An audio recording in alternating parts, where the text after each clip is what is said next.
Fadlu ameondoka kwenye kikosi, timu inaendelea na majukumu yake kama kawaida ya mazoezi na vitu vingine. Kocha Morocco naye pia amemaliza muda wake. Afya ikoje na hili kwa upande wako unalionaje? Mimi kwa upande wangu kwanza halijanikera. Huwezi kuja kukutana na maji ya baridi bila ukanyaga moto. Kwa hiyo haya ni mambo ya mpito. Sema waga mambo yakifanyika kwenye Simba, watu wanayabebea kidedea sana. Tofauti na kifanyika upande wa pili. Ukifanyika upande wa pili yanakuwa ni mapole. Fadlu alifika mwisho. Mwenyewe akahisi kwamba hawezi kuendelea, akaamua kujiondoa kwa makubaliano yao waliokubaliana. Mimi nilishaona mwisho wa Fadlu ukoje. Sababu Fadlu alijitia pressure mwenyewe.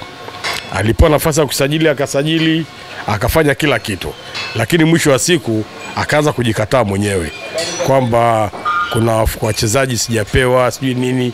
Mimi nikajua ile ni mambo ya mpito. Fadlu ameondoka, timu imebaki. Fadlu alivyoondoka, tukapewa taarifa kabisa kwamba Morocco anakuja kuchukua mechi moja. Lakini ungeniuliza mimi, nilikuwa na hamu sasa hivi Simba tupate wazawa waiongoze timu, tuangalie na wao watatufikisha nchi gani. Lakini kwa dalili nazo ziona bado tunaendelea kutafuta watu wa nje kwa ajili ya kufanya kazi ya kwenye klabu ya Simba. Ni jambo jema.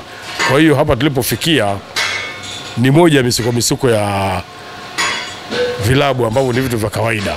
Lakini kwa kuwa uongozi uliopo utakuwa ni makini, natumaini hautatuangusha. Kwa uzoefu wako, ulishahisi kabla ya ligi haijaanza na kabla ya klabu kurejea Tanzania kwamba muda wowote ule Fadlu anaweza kaondoka mwenyewe au akaachwa na timu? Natumaini baada ya kuiona Simba Day, kama ulifanikiwa kuiona interview yangu, nilisema kama uchezaji wa Simba ndio ule, Fadlu amefika mwisho. Lakini kama ameficha makucha, hapo sawa. Lakini natumaini mliona kwenye siku ya ngao ya jamii, uchezaji ulikuwa ni ule ule. Ni kwamba Fadlu hakuficha makucha, alikuwa amefika mwisho. Na nikasema kama kuna kocha atakuwa na pressure, atakuwa ni Fadlu, kwa sababu alipewa kila kitu alichokuwa anakihitaji kwenye Simba. Lakini Simba ikichemka, hakuna atakayemshika uchawi, atajishika mwenyewe. Watu wengi, unajua tatizo la Tanzania, hawa wakimpenda mtu ama wakipenda kitu, hata kama ni cheusi wanakiona ni cheupe, hata kama ni cheupe wanakiona ni chekundu. Sasa mimi nilivyosema, nilipata maneno ya hapa na pale ya kuonyesha kwamba watu wananipinga. Lakini mwisho wa siku baada ya ngao ya jamii tuliona Fadlu alipoishia. Na nakumbuka niliongea tena kwamba kama kocha wa Yanga, uchezaji wake naye kwenye Yanga Day nilikwenda, uchezaji wake ndio utakuwa ndio ule, hata kura za Mama Samia Oktoba 29 hazitamkuta, na dalili ndio iliyopo. Kuna mtu mmoja alisema kwamba huwa wapi makocha wasajili wachezaji, kwa sababu kocha anasajili wachezaji anaowataka na anaoweza kuwatumia. Ikitokea muda wote akaondoka kwenye club, akaja kocha mwingine, wale wachezaji tena inakuwa ni mzozo tena kuwatumia. Fadlu amesajili yeye na ameondoka, wachezaji waliokuepo, kocha mwingine unahisi akija anaweza kawatumia vile ambavyo vinapaswa? Kwanza kabisa nataka urejee interview aliyofanyiwaga Magori kuhusu kuwaruhusu makocha kusajili. Alichokijibu Magori ni tofauti na kilichofanyika sasa hivi. Magori alisema huwezi kumwachia kocha akasajili wachezaji, kwa sababu siku akiondoka atakuachia mzigo wa wachezaji ambao kuwatumia hautaweza. Lakini tutasajili sisi wachezaji wenyewe, tumkabidhi kocha. Tukishamkabidhi kocha, hata akiondoka tunajua tutatafuta kocha gani atakaweza kuendana na wale wachezaji. Lakini wamekuja kushangaa safari hii wamemwacha kocha. Kama ni kweli walimwachia kocha, kama ni kweli, sababu saa nyingine sisi wa Tanzania siasa ni nyingi. Unaweza kusema walimwachia kocha, kumbe hawakumwachia kocha, walifanya wenyewe, lakini wakatoka mbele ya jamii wakasema walimwachia kocha. Kama walimwachia kocha, tutapata shida kidogo. Lakini kama wakumwachia kocha, watatafuta kocha ambaye ataendana na wachezaji walipo. Lakini kwa mipira ya Kiafrika hakuna madhara kama kumwachia kocha asajili wachezaji. Kocha Fadilu mpaka tuko kwenye Simba Day amesimama mbele ya umma akaahidi kwamba tutafanya vyema na tunahitaji makombe mwaka huu. Lakini baada ya ngao ya jamii Fadilu anatangaza kuondoka. Unategemea nini hapo? Lakini wanasema tuache tuangalie, muda ndio utakaoongea. Kocha Fadlu ameondoka, Morocco amekaimu. Nje ya Morocco unahisi ni kocha gani wa kizawa anaweza kalisongesha gurudumu la Simba Sports? Kwa maana Morocco yeye mwenyewe amethibitisha kwamba hawezi kurudi tena Simba Sports kwa sababu ana mkataba na TFF. Kwa wazawa wa kuweza kuiongoza Simba kwa sasa hivi ukimtoa Morocco, karata yangu mimi naweza kumpa Mediali wa JKT Tanzania. Kinyume na hapo wamuachie Matola mwenyewe kama ni wazawa. Matola unahisi anaweza kashughulika nayo timu mpaka mwisho? Amekaa na makocha wa kigeni Simba, nikipunguza uongo ni misimu 6. Kama kumbukumbu zangu ziko sawa, ni misimu 6 amekaa na makocha tofauti. Kwa maana hiyo atakuwa na kitu kipya. Ahmad Ally wa JKT Tanzania, tetesi zinasema kwamba Simba walimuhitaji kama kocha msaidizi, lakini yeye akagoma, akahitaji kuwa kocha mkuu na sio msaidizi. Unahisi Simba walipaswa kumsikiliza Ahmad Ally alichokuwa nakihitaji? Tanzania au Tanzania ama vilabu vetu hivi havijawahi kuamini makocha wa kizawa hata siku moja. Kwa maana hiyo kama Mediali anataka kuja kuwa kocha wa kudumu, kocha mkuu kwa Simba, sahau. Ila kama anataka maslahi aje kuwa kocha msaidizi. Lakini endapo wangefunga macho wakasema kama Morocco tumemkosa, tumchukue Mediali na Matola, tuwape kila unajua kinachoponza makocha Tanzania ni kutokukabidhiwa kila kinachohitaji. Na ni kwa nini? Na wao pia hawawezi kudai kila kitu kinachohitajika kwa ajili ya kazi zao. Wanahisi labda nikisema leo niletewe nyundo, bosi ataona nyundo ya nini? Kumbe kwake ina kazi. Akisema leo niletewe shoka, bosi atauliza shoka la nini? Kumbe kwake lina kazi. Lakini wachezaji na makocha wa kigeni wakija, anakuambia nataka nyundo. Hujamletea nyundo afanye kazi. Ukimletea nyundo anafanya kazi. Nataka shoka. Hujamletea shoka hafanyi kazi. Ukimletea shoka anafanya kazi. Na akifanya kazi anafanikiwa. Kwa nini anafanikiwa? Mpira sasa hivi ni sayansi. Sayansi inahitaji vifaa. Sayansi inahitaji maabara. Huwezi kuwa na sayansi ya kutoa kichwani, bali una sayansi ya kuwa na vifaa. Kwa hiyo kama wanamtaka mkocha wa mzawa, wamkabidhi na kila kitu wanachokihitaji, watafanikiwa. Lakini kama hawataweza kumkabidhi kila kitu kinachohusiana na mambo ya ukocha, waendelee kutafuta makocha wao wa nje ambao wanaweza kufanya vile wanavyotaka makocha. Sawa. Inasemekana kwamba kwenye klabu ya Simba upande wa viongozi kuna matabaka, yani kuna pande mbili tofauti. Kuna mmoja wanasema tuende, kuna wengine wanasema tusiende. Na mgogoro huo ama matabaka hayo yamepelekea wachezaji kabisa, ambapo na kwenyewe kunaonekana kwamba kuna wachezaji wengine wako na viongozi fulani na kuna wachezaji wengine wako na viongozi fulani. Kwa hali hii ambayo inasemekana ipo, na kama kweli ipo, unahisi kwamba Simba wanaweza kufikia malengo yao kutokana na hayo yanayoendelea? Kwanza kabisa Simba ni mwanaume. Mimi napendaga kutoa mifano ya kibinadamu. Simba ni mwanaume. Asilimia 51 ni mke wa kwanza. Asilimia 49 ni mke wa pili. Mke wa kwanza ana watoto wake na mke wa pili ana watoto wake. Hapo pana kazi sana. Inatakiwa yule mume awe makini sana kuwaongoza wao wake wawili na familia zao. Hicho kitu kwa Simba kimeshindikana. Simba kuna sintofahamu ya chini kwa chini. Leo anatumiwa Mangungu ni asilimia 51. Kesho anatumiwa Tayageni ni asilimia 49. Mangungu ana watu wake, ana wapambe wake ambao anapambana Mangungu endelee kuwepo. Tayageni ana wapambe wake ambao anapambana waendelee kuwepo. Wote wanapambana kwa nani? Wanapambana kwa mume ambaye ni Simba. Mangungu abaki kwa Simba na Tayageni abaki Simba. Wenyewe kwa wenyewe hawaelewani kama ilivyo wakewenza wasioelewana. Wenyewe kwa wenyewe hawaelewani.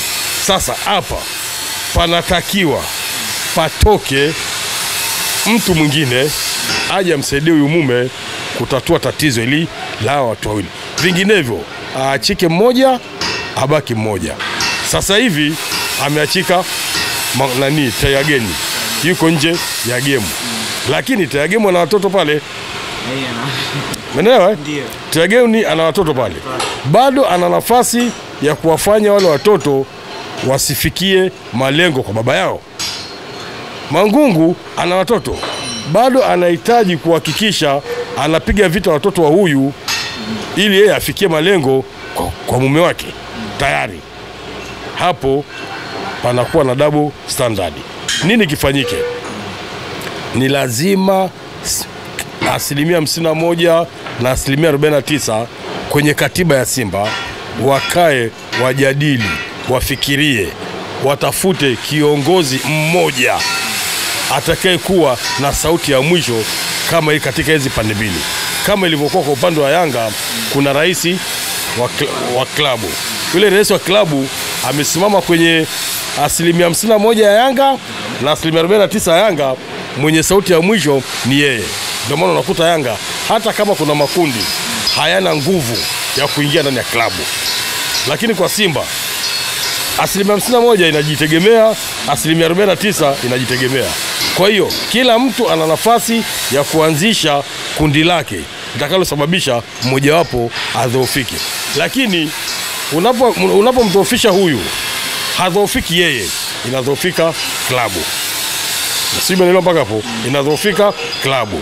Inapodhoofika klabu, inaleta athari kwa upande wa huyu na familia na jamii yote iliyozunguka ile klabu. Ndicho kilichokuwa sasa hivi.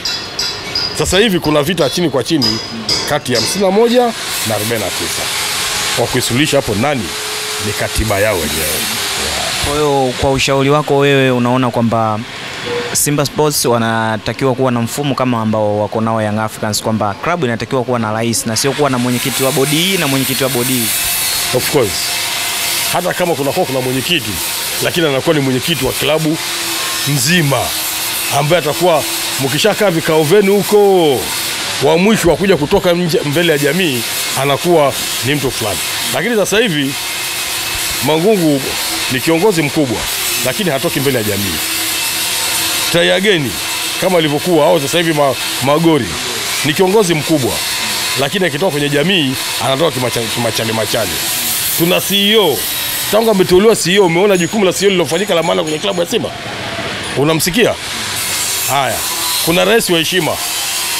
Rais wa heshima, hicho ni cheo chake. Hajulikani kwamba ni kipi atakachokiongea kwenye klabu kifanyiwe kazi. Akitaka kuongea kwenye klabu, amfuate mpambe wake, amwambie ndo mpambe aongee. Sasa pale panakuwa na mgongano wa maslahi kila siku. Kitu nimependa maamuzi ya Yanga. Hata kama Galbu ana kitu kinamkera au ana kitu anataka kufanyia marekebisho, uweze kumsikia Galbu ametoka hadharani ukisema anamfikishia rais wa klabu. Rais wa klabu sasa ndio anatoka yeye kama yeye, ambapo anamcontrol mpaka bosi wake ambaye ni Galbu. Hiyo ingesaidia sana. Sawa. Kwa makundi ambayo yanasemekana yapo ndani ya club na namna ambavyo timu inaendelea na huku kikiwa hamna kocha na mambo mengine kadha wa kadha, unahisi kwa msimu huu Simba wanaweza kufikia malengo yale ambao walikuwa wamejiwekea tangu awali kabla ya msimu wa mashindano kwanza? Mimi nachoshukuru kitu kimoja, tumesulubika mfululizo miaka 4. Sidhani kama mwaka huu watakuwa na upuuzi wa kuifanya Simba ipotee. Na kama wataendelea kuwa na upuuzi wa kuifanya Simba ipotee, itakuwa ni mambo ambayo hayana msingi. Ni lazima sasa hivi wanakaa chini kufikiria na kufanya ni nini kiweze kutokea. Ila kinachoiponza Simba, narudia tena, kinachoiponza Simba ni kujenga machawa. Simba, viongozi wa Simba, kila kiongozi ana chawa wake. Hata Shabaraka ana chawa wake wanaomlinda asitolewe pale. Mfano Mangungu ana chawa wake wakali kabisa. Tena ukimpinga Mangungu, wale chawa wanakuwa kama wakujui. Tena kabisa wanakuambia kabisa, huyu hata tumjui, hata msijui hata ametokea wapi. Yuko mtoto mmoja wa tawi moja alidikiwa kusema hata ajui mzee Kamwe katokea wapi. Lakini kila siku tuko naye kwenye safari za Simba, kisa tu nimesema tu mapungufu ya Mangungu akawa shida. Nikaona haya ndio mambo ya uchawa. Machawa wa Kitanzania hawaangalii faida ya klabu, sio klabu chochote. Hata machawa raisi wa mama, machawa wa mama hawaangalii maslahi ya nchi, wanaangalia maslahi yao binafsi kutoka kwa mama. Hao nao wanaangalia maslahi yao binafsi kutoka kwa viongozi wao. Sasa ukija kwa Tegeni, ana machawa wanaomlinda kwa nguvu zote, inaelekea amezidiwa nguvu. Hivi tayari Magura ameshaingia kwenye uongozi, ana machawa tayari, kashatengeneza machawa. Sasa ile timu haiwezi kutengenezwa na chawa. Kiongozi anaongea kwa kupitia machawa. Unamsema kiongozi sasa hivi, ukishamsema kiongozi hakujibu kiongozi, anakujibu chawa. Sawa, sio, umeelewa? Anakujibu chawa. Sasa kama anakujibu chawa, hakuna uongozi, hamna uongozi. Sawa. Nikutoe nje ya ushabiki wa Simba Sports, nikurudishe kama mdau wa michezo. Young Africans jana wamesale. Kwa jicho lako wewe la michezo, shida ilikuwa wapi hasa? Kwanza kabla nataka kusema, nasikitika sana uchaguzi wa Oktoba mama amekosa kura mbili. Amekosa kura ya Fadilu na sasa hivi anakosa kura ya Roman Force, anaikosa. Yule bwana hapigi kura Tanzania. Oktoba hapigi kura. Oktoba hapigi kura. Yanga haijamalizwa na Yanga. Yanga imemalizwa na kocha. Yule kocha bado. Kuna mtu alisema kwamba kocha ana vitu vingi sana kichwani, lakini anashindwa kuviwasilisha. Ili kwa upande wako na mechi ambavyo umeziangalia, ni kweli? Sidhani kocha ana vitu kichwani anashindwa kuviwasilisha, sidhani. Labda naweza nikamtetea. Hii kucheza back to back inamfanya kweli kocha ashindwe kuwasilisha vitu, sababu hajakaa sawa mechi. Akienda anapoishia akisema enda kaanzie pale, hajakaa sawa mechi. Hiyo pia nayo inaweza kuwa ni athari ambayo viongozi wa TFF hawataki kuiona. Lakini hakuna mwaka utakuwa na ligi mbovu kama mwaka huo. Kwa maana ipi hasa? Kwanza tumechelewa kuanza ligi. Vilabu vimechelewa kupata maandalizi. Sawa. Kwa maana hiyo hii ligi itakuwa ni songo mbingo. Ligi inachezwa Jumatatu hadi Jumatatu. Mpaka mtu unasahau kama lini kuna ligi. Hatuna utaratibu. Hakuna ligi itakuwa mbovu kama ligi ya mwaka huu. Muda utaongea. Kwa hiyo kwa upande huo hasa yani maoni yako ni kwamba TFF wanabidi wakae chini pamoja na bodi ya ligi wajitathmini jinsi ya kuweka hapa vitu sawa ili ligi iende sawa. Natumeni wameshachelewa. Natumeni wamechelewa. Tuache tu tuburutane tena msimu upite, tuangalie tena msimu ujao kama tutapanga nini. Lakini nina imani wamechelewa. Jambo la kwanza, TFF hawana huruma na vilabu. Wao wana huruma na ratiba yao, lakini huruma na vilabu hawana. Sasa kwa kuwa hawana huruma na vilabu, itakuwa ni vigumu sana vilabu kufikia malengo katika ubora unaohitajika. Tumetoka kwenye CHAN. Yes. Timu zimeenda season ni siku 10. Zimeingia kwenye ligi. Imeanza ligi siku 2, klabu bingwa, shirikisho. Hazijapumzika ligi. Haitapumzika klabu bingwa. Unajua leo ni binadamu, wana moyo wa nyama, wana moyo wa chuma. Tusubiri tutaona ligi itafika wapi. Kwa mwenendo huu kuna namna yote tunaua vipaji vyetu vya hapa Tanzania. Tena kwa haraka sana. Na ndio maana mpaka leo tunashindwa kuzalisha vipaji vipya, bado tunaendelea kuangania kina Kapombe kuwa waandamizi kwenye timu ya taifa, sababu muda wa kuandaa vipaji Tanzania hakuna. Kama Young Africans watazembea, huenda wakapoteza makombe ambayo walichukua msimu uliopita. Siwezi kuwasemea kwamba watazembea ama watazembea. Ligi ni marathon. Hata sisi sisemi kwamba tumepiga hatua. Hata sisi tuko kwenye marathon. Mwenzako unaweza ukampita mwenzako asubuhi, jioni akakupita. Asubuhi kesho ukampita, jioni akakupita. Mwisho wa siku ndio utakaoamua. Lakini kama ningekuwa nacheza kamari, ni bashiri matokeo ya msimu huu, Yanga siwapi 75% ya kuchukua tena ubingwa. Nawapa 50% ya kuchukua ubingwa. 50%. Naomba nipe top 4 yako ya mwaka huu. Iliyokuwepo mwaka jana itaendelea. Namba 1 atakuwa nani? Hapo juu sasa ndio pana mtihani. Watakuwa Yanga au Simba. Lakini hao kina Azamu na Singida, yale yote ni matawi tu. Wale wote ni matawi tu. Kule kote kuna Simba na Yanga. Atakaye kubali hilo neno. Wale wote ni matawi tu. Lakini top 4 iliyokuwepo mwaka jana ndio top 4 itakayokuwepo mwaka huu. Sawa. Nikurudishe kama mzazi. Kuna namna yoyote unapata nafasi au mwanao Ali Kamwe anakutafuta kwamba baba anahitaji ushauri kuhusu jambo fulani, au wewe unampigia kumshauri kitu fulani au kumwelekeza jambo fulani? Unajua mimi ni fundi Mimi sio mwandishi. Na yeye ni mwandishi. Yeye sio fundi. Suala la kazi yake sitaki kuliingilia hata kidogo. Na suala la kazi yangu pia ya ufundi sitaki aniingilie hata kidogo. Mimi ushauri wangu kwa Ali ni mambo ya kifamilia. Mambo ya kifamilia na mshauri. Mambo ya kifamilia na mshauri. Na hata pakitokea hitilafu za hapa na pale na mshauri. Mimi ni mtu wa demokrasia. Napenda sana kusikiliza maoni ya mtu kabla sijatoa maamuzi. Mimi napenda kuheshimu maamuzi ya mtu zaidi ya mimi kumpa ushauri. Lakini kwenye maoni ya kifamilia lazima niwe mshauri. Kwa hiyo kuna namna ambavyo Ali Kamwe huwa anakutafuta kama baba sasa kuhitaji ushauri wa namna yoyote ile nje ya kazi yake, kwamba baba, kuna jambo fulani kwenye maisha yangu naendelea hiki, kunaendelea hiki. Unajua sasa nikwambie, wewe umesoma. Nasema tu kwa mfano, babako hajasoma kabisa. Si ndio Lakini babako ndio kupeleka shule ukasoma. Mwenye akili nani? Mwenye akili nani? Si baba. Ndio maana Mwinyi nani, Mama Samia pale au Mwinyi sio na mama zao, si rais wa nchi. Lakini dakika mwisho anakuambia acha niende kwa mama nikapokea nini? Ushauri.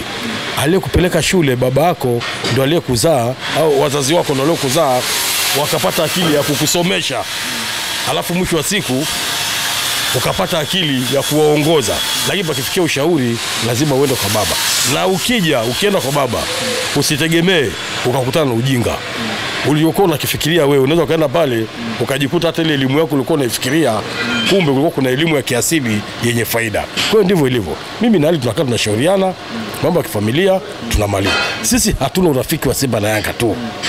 Kwa kweli huo ni wadui. Simba na Yanga hatuna urafiki. Lakini kwenye kifamilia tuna urafiki. Ndio maana unakuta hata kwenye shughuli zake za kijamii, si unaniona wala. Ningekuwa sina ushauri, mimi nilikuwa mshenga wala. Nilikuwa baba na nikawa mshenga. Kwa hiyo ndio ushauri wenyewe. Tubaki hapo. Kuna maneno ambayo yalikuwa yanaendelea wiki kadhaa hapo nyuma zilizopita kwamba ndoa ya mwanao au kijana wako imevunjika. Kwenye hili hasa alipata nafasi ya kushirikisha? Kama kweli imevunjika, alipata nafasi ya kushirikisha na kumshauri chochote, au na wewe ulisikia tu mitandaoni kama tunavyosikia sisi? Hili swali limeulizwa sana.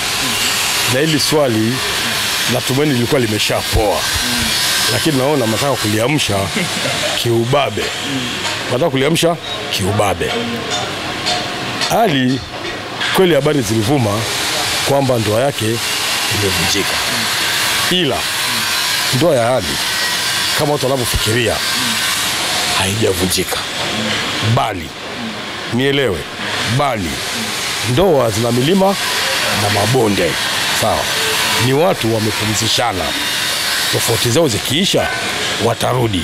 Lakini na ikibidi kupeana talaka huko kwa huko pia, kama tofauti hazita kuisha, watapeana talaka. Na haiwezi kuwa ajabu hali kuoa na kuacha.